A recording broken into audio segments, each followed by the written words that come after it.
C'est pas mon décor, ça. Aujourd'hui, on va faire un truc un peu spécial. Allez-y, devinez, devinez. Celui ou celle qui devine, je lui offre un voyage aux Caraïbes. Vous n'y croyez pas? Vous avez raison.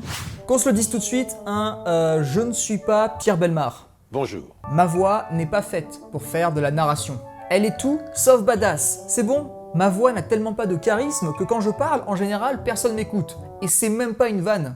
Ça m'arrivait tout le temps quand je devais encadrer un groupe ou parler devant un public. J'aurais pu aussi bien gueuler dans le cul d'une poule que ça aurait été pareil. Je me souviens quand j'étais petit, alors je sais pas s'il y en a qui vont savoir de quoi je parle parce que ça remonte vraiment début 2000. Quand j'étais petit, j'avais une cassette audio que j'avais eue chez Quick. C'était une cassette Chair de poule. Alors Chair de poule, je pense que tout le monde connaît au moins les livres. Et du coup à l'époque chez Quick on avait ces fameuses cassettes. Il y en avait 3 je crois à collectionner et moi j'avais l'épisode Mort de peur qui est disponible sur YouTube, je vous mettrai le lien. Et je me souviens que je passais la cassette en boucle parce que j'adorais le concept. C'était super bien fait. On avait les bruitages, les effets sonores, tous les sons les plus creepy du monde. Franchement, ça faisait peur pour l'époque, je vous jure. Je vous mets un extrait. Pourtant, elle lança les dés et obtint un 6. Vous voyez une main squelettique tapée sur la vitre, lus la gorge serrée. Elle cogna à la vitre violemment. Les jumeaux se mirent à hurler. Je retournai vers eux à toute vitesse. C'est pas super long, les épisodes duraient en moyenne 40 minutes, quelque chose comme ça. Mais je trouve ça tellement plus travaillé que la majorité des livres audio qu'on a, où t'as juste une voix et 3 bruitages moisis pour faire la pluie et le vent. Et c'est ce qu'on va faire aujourd'hui. On va essayer de recréer des scènes de ma saga, avec tout ce que ça implique. Dialogue, musique, effets sonores, ambiance de fond, et le plus important, un jeu d'acteur absolument divin. Je suis un peu moins sûr sur ce coup-là. Ça avait l'air de vous avoir plu quand j'avais réalisé les 2 extraits dans ma vidéo Les 5 raisons de ne pas lire ma saga. Pourquoi ne t'accouples-tu pas avec tes semblables? Mes semblables? Tu plaisantes? De ce que je sais, avec une goule, c'est qu'une seule fois. Puis après, slash. Slash? Elle te tranche les roubignoles, la salope, pour s'en faire des boucles d'oreilles. Non, mais il y a un des trucs qui est vrai, mais je sais plus quoi. Tu es toujours comme ça? Comme ça, quoi? Non, rien. Et je me suis dit, pourquoi pas en refaire d'autres, histoire de vous montrer un peu comment je procède pour les créer. Et puis, ça peut être marrant. Ça se voit que j'essaye de trouver des raisons pour vous vendre le truc. En vrai, faire le livre audio de la saga, ça me plairait énormément. Et je kifferais sortir ça sous forme d'épisode. Un peu comme une série audio. Ça impliquerait une adaptation du script, mais franchement, c'est largement faisable. Ce qui me freine, c'est ma voix. Dans ma vision idéale du truc, vu que les dialogues sont une part essentielle du projet, il me faudrait des comédiens pour jouer les personnages. Déjà pour avoir un bon jeu, et aussi parce que je ne me vois pas trop faire les voix badass et féminines. Attention Magdas, derrière toi! En vrai, la seule voix que je suis capable de faire sans aucune retouche, c'est celle du personnage de Dregan Gelin, qui est un humain normal et qui n'a aucun charisme. Du coup, je corresponds parfaitement au rôle.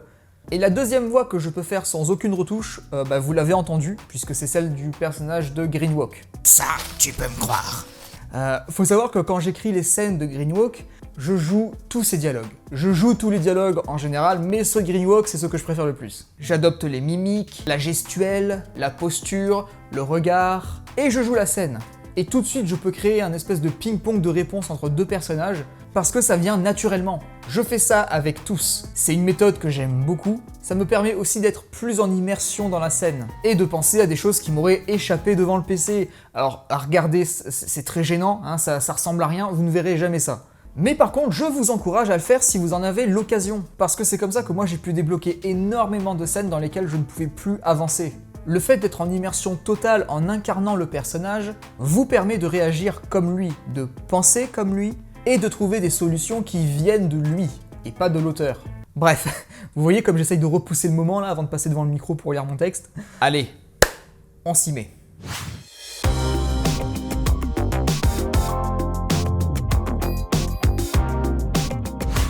Alors, tac. Comment ça se met ce machin? 2000 years later. Alors, on va pas faire le livre en entier, Aujourd'hui, pour cette vidéo, on va se concentrer sur 3 scènes que j'ai choisies en amont dans le tome 2 de Mardas, qui sortira le 30 octobre sur Amazon, au cas où vous l'auriez oublié. Le premier extrait que j'ai choisi, c'est une scène entre Greenwalk et Itachi, donc les mêmes personnages que vous avez entendus la dernière fois. C'est une scène qui arrive au tout début du roman, d'ailleurs toutes les scènes que je vais faire là, tout arrive au début du roman, donc je vous rassure, il y a zéro spoil. J'ai choisi cette scène parce que ça se passe dans une zone tropicale, dans un village abandonné en pleine jungle, donc tout va se jouer dans l'ambiance. Ce que je vais faire, c'est d'abord enregistrer le texte, et puis ensuite on passera sur mon logiciel de montage pour bricoler tout ça ensemble. Là je vais commencer par la narration, donc vous foutez pas de ma gueule, hein, sinon je vais rien faire, hein, parce que je suis une victime, mais le faites pas quand même.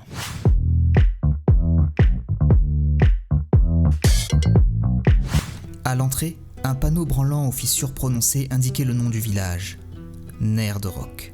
L'air ravi, Greenwalk retrouva un sourire qui envahit son visage. Mais ce sourire s'estompa à mesure qu'il passait devant les maisons et les fermes. On entendait seulement le bourdonnement des mouches qui avaient remplacé la population. Même si j'entends ma voix dans le casque, j'avoue que je sais pas trop ce que ça donne. J'essaye de faire de mon mieux. Qu'est-ce qui s'est passé ici? Où est-ce qu'on est? Chez moi, répondit sereinement Tachi en passant devant lui. Quoi? Comment ça, chez toi? Greenwalk avait maintenant une expression hagarde. Sa tête pivotait dans tous les sens, examinant le lieu macabre dans lequel il se trouvait. C'est quand même pas toi qui es responsable de tout ça, hein? Tachi observa de loin un squelette humain dont la taille laissait penser qu'il devait s'agir d'un enfant. Des hommes sont venus une nuit, armés de fer. Lorsqu'ils sont repartis, il n'y avait plus rien de vivant. Ok, là maintenant ce qu'on va faire, c'est qu'on va basculer sur le logiciel de montage. Alors je vais faire ça sur Premiere Pro, hein. Je suis pas ingénieur du son, donc je vais faire avec mes compétences, et on va voir ce qu'on peut faire. Donc, comme je l'ai dit, nous sommes dans une zone tropicale. Alors ce qu'on va faire, c'est qu'on va aller trouver des sons d'ambiance. Alors, on va aller sur mon site préféré pour ça. On va aller sur epidemicsound.com. Alors c'est pas une sponsor, hein, même si j'aimerais beaucoup, mais vraiment si vous voulez des musiques, des effets sonores, tout ce qui a un rapport avec l'audio, si vous voulez vraiment des trucs de qualité, mais vraiment qualité level extrême, je vous conseille Epidemic Sound. Absolument tout sur le site est libre de droit et franchement, on est très loin de la qualité cheap qu'on peut trouver genre sur YouTube ou sur les d'autres sites comme ça. Franchement, ça vaut le coup. Alors, on va taper jungle. Sound effect. Ce qu'on va faire, c'est que on va d'abord laisser la piste de la jungle commencer et ma voix va arriver un peu plus tard. À l'entrée, un panneau branlant aux fissures prononcées indiquait le... Alors c'est peut-être un peu trop fort. D'ailleurs ma voix, faut que je retouche ma voix parce que ma voix c'est pas possible. Ok, là ce qu'on peut faire du coup, vu que je parle de mouches, tout ça, on peut mettre des bruits de mouches. Comment on dit mouche déjà en anglais? Fly. Ouais, c'est pas mal. Ok, là. On entendait seulement le bourdonnement des mouches qui avaient remplacé la population. De nombreux cadavres d'animaux jonchaient le sol. On va continuer de prolonger les bruits de mouches jusqu'à ce que les dialogues arrivent au moins. Nerdrock. On entendait seulement le bourdonnement des mouches qui avaient remplacé la population. De nombreux cadavres d'animaux jonchaient le sol. La désillusion s'était... Je pense qu'à partir de là, on peut baisser les sons de mouches. Là, comme le personnage de Greenwalk est en mouvement, du coup, il me faut des bruits de pas dans la jungle. Ou dans la forêt, ou ce que tu veux. Là, pour le coup, pour la voix de Tachi, je vais utiliser un petit effet qui permet de changer un peu la voix, parce que la voix telle qu'elle, c'est pas possible. Effet, pitch, et on va le baisser pas trop, légèrement, peut-être entre le 5 et le 0. On va voir ce que ça va donner. Chez moi. Où est-ce qu'on est? Chez moi. Répondit. On va essayer de mettre un peu de musique, hein, une petite musique en fond, histoire d'habiller un peu plus la scène. On va voir ce que Epidemic Sound nous propose.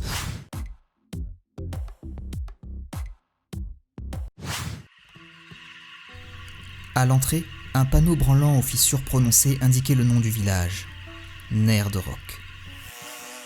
On entendait seulement le bourdonnement des mouches qui avaient remplacé la population.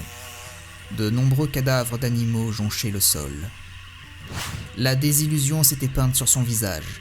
Aussi, il se tourna vers Tachi, qui ne paraissait pas le moins du monde inquiet par cette vision apocalyptique. Qu'est-ce que... commença Greenwalk en faisant un pas vers un crâne humain à moitié enseveli sous des débris de pierre. Qu'est-ce qui s'est passé ici? Où est-ce qu'on est? Chez moi. Répondit sereinement Tashi en passant devant lui. Quoi? Comment ça, chez toi? Chez moi. Greenwalk le regardait avec un air dérouté. Attends un peu. T'es en train de me dire que tout ça, Dit-il en faisant un tour sur lui-même. c'est chez toi? C'est ce que je viens de te dire. Rassure-moi, c'est quand même pas toi qui es responsable de tout ça, hein? Tashi observa de loin un squelette humain dont la taille laissait penser qu'il devait s'agir d'un enfant. Des hommes sont venus une nuit, armés de fer. Lorsqu'ils sont repartis, il n'y avait plus rien de vivant. Déplora l'animal. C'était il y a longtemps. Suffisamment pour que je ne me souvienne plus de tout. Alors, le deuxième extrait va être un peu plus compliqué à gérer parce que là, ce sont deux hommes qui vont parler, le personnage de Dregan Gelin et de Malleus Gelin. La scène se déroule dans une salle d'entraînement au combat, dans un château. Donc, en termes d'ambiance, on va être un petit peu sur de la réverb, avec des bruits d'épée qui s'entrechoquent, des gémissements, des essoufflements, bref. Il va y avoir plein de choses à gérer et on va voir ça.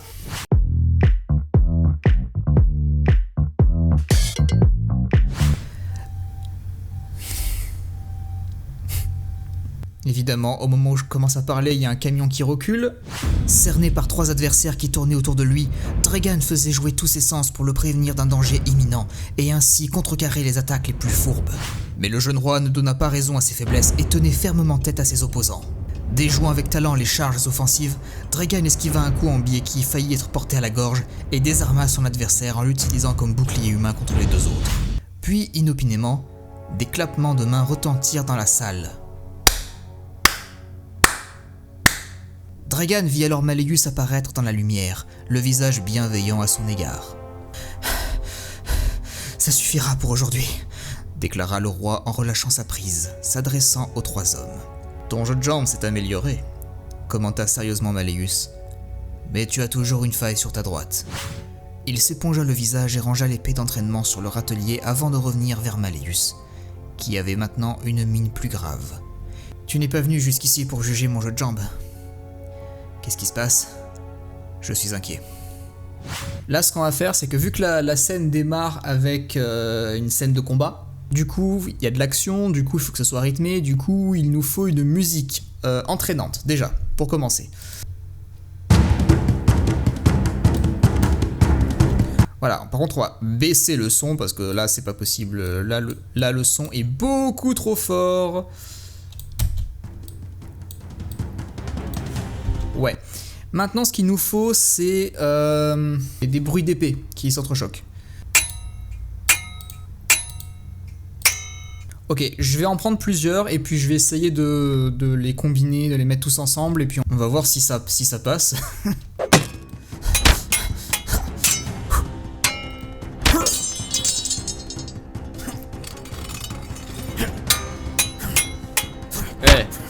Ça le fait? Ça passe? Ça passe de ouf?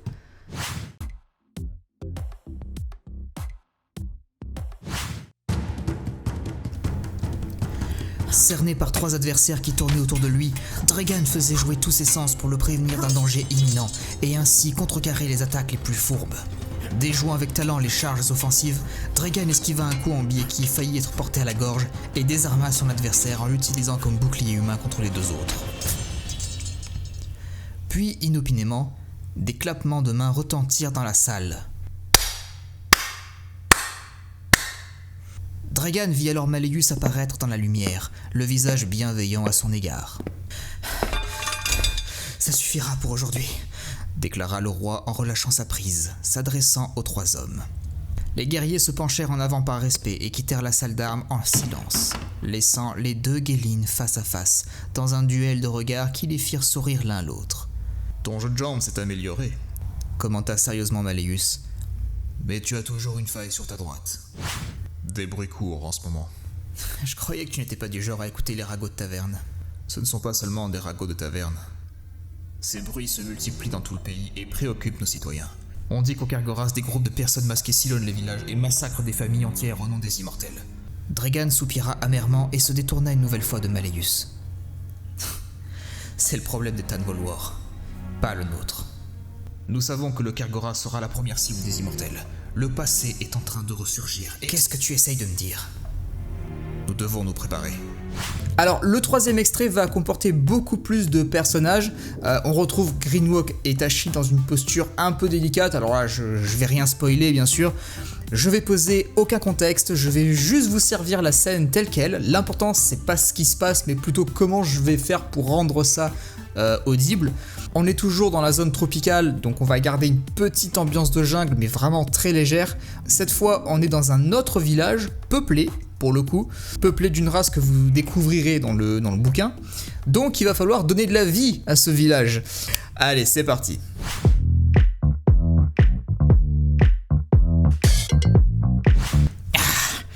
J'ai fait un rêve atroce, dit-il, retrouvant doucement sa lucidité. Il y avait une espèce de monstre qui s'en prenait à moi. Mi-serpent, mi-crocodile. Mais avec des muscles et des vêtements, tu vois. Le truc vraiment flippant, le genre d'expérience foireuse de la nature que tu imagines pour délirer. Et il... Par mes couilles, c'est lui. Et il y en a un autre là. Regarde, il est là-bas aussi. Hé, ferme-la, s'énerva Tashi. Greenwalk poussa un gémissement et vit qu'il s'agissait d'un petit caillou. Un autre le frappa sous l'œil, et une injure lui échappa. Cela venait de la grande cage à sa droite. Hé, relance un de ces trucs et c'est mon pied au cul que tu vas recevoir. Fulmina le ghoul, la tête entre les barreaux.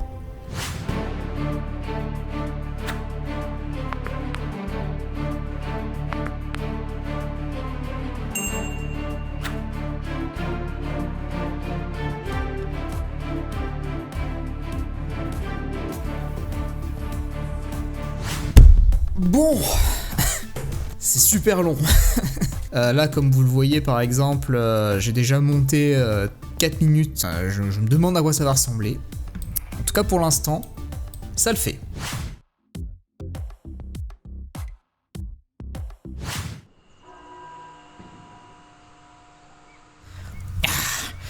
J'ai fait un rêve atroce, dit-il, retrouvant doucement sa lucidité.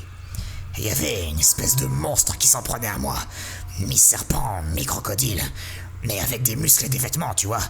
Le truc vraiment flippant, le genre d'expérience foireuse de la nature que tu imagines pour délirer. Et il... Par mes couilles, c'est lui. Et il y en a un autre là.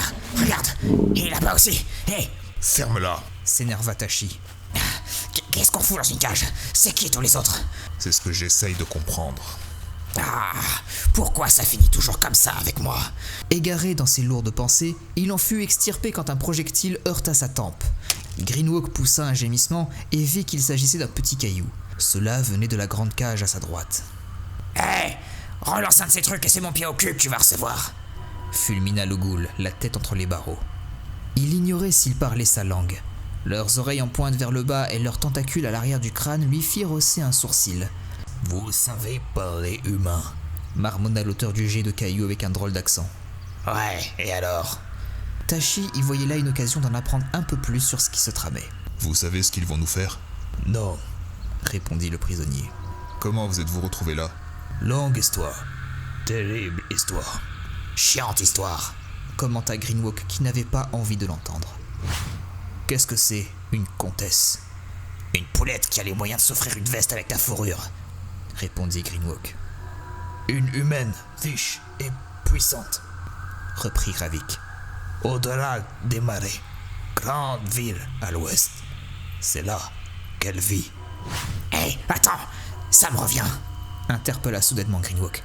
« Les braconniers, quand je suis allé à leur campement, je les ai entendus parler d'un travail pour cette comtesse. Sur le coup, j'avais pas relevé, mais maintenant que vous en parlez... » Et c'est tout. Non, mais je croyais avoir une information capitale, mais en fait, je me rends compte que c'est pourri. Toutes les têtes s'étaient tournées vers un groupe d'humains proprement habillés qui entrèrent dans l'enclos.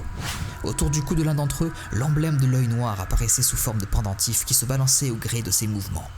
Il recoiffa ses cheveux roux taillés en bol et enfouit son nez aquilin dans un mouchoir de soie parfumé pour se préserver des odeurs gênantes. « Bien !» dit-il en clapant dans ses mains et en s'adressant maintenant aux prisonniers. « Est-ce que l'un d'entre vous parle ma langue ?» personne ne lui répondit, pas même le chef Yadjag. Il était admis de tous qu'aucun ne souhaitait converser avec un humain. L'aristocrate eut un sourire mesquin et fit un pas vers le Muban. Lorsqu'il arriva près de lui, il prit conscience que la bête le dépassait d'une tête et perdit ses mots l'espace d'une seconde. Il hésita, puis remarqua Lughul dans l'ombre de l'animal. Une grimace lui échappa. Greenwalk avait vu la même des milliers de fois. « Oh, vous l'avez déniché dans une bouse de Thasaurus, celui-là ? Il a une tête à cauchemar. » Agacé d'entendre toujours ces répliques, il rétorqua impulsivement. « Toi, par contre, t'as la tête du gars qui est sorti par le cul de sa mère à la naissance. »« Chargez-les sur les chariots, » exigea-t-il. « La comtesse est impatiente de s'entretenir avec vous. » Bon, c'était quand même pas mal, non? Si vous êtes chaud, je ferai une deuxième vidéo comme ça, peut-être sur le tome 1. Je vais essayer de faire ça un peu sur tous les tomes, ça pourrait être drôle. Je sais pas encore comment je vais organiser le truc, mais je vais sans doute en refaire d'autres et de manière un peu plus travaillée, parce que là, voilà, c'est la première fois que je le fais en vidéo. Je savais pas trop comment gérer le truc, mais là, maintenant que j'ai vu comment ça se passait, ok, je sais maintenant comment je procéderai pour la deuxième vidéo. Je ferai quelque chose d'un peu plus poussé, plus travaillé. En tout cas, si ça vous a plu, n'hésitez pas à lâcher un petit like, voilà, ça fait plaisir, ça aide la chaîne. Et puis, si c'est pas déjà fait, abonnez-vous, pourquoi pas. Après, c'est vous qui voyez. Prenez soin de vous, des bisous, ciao.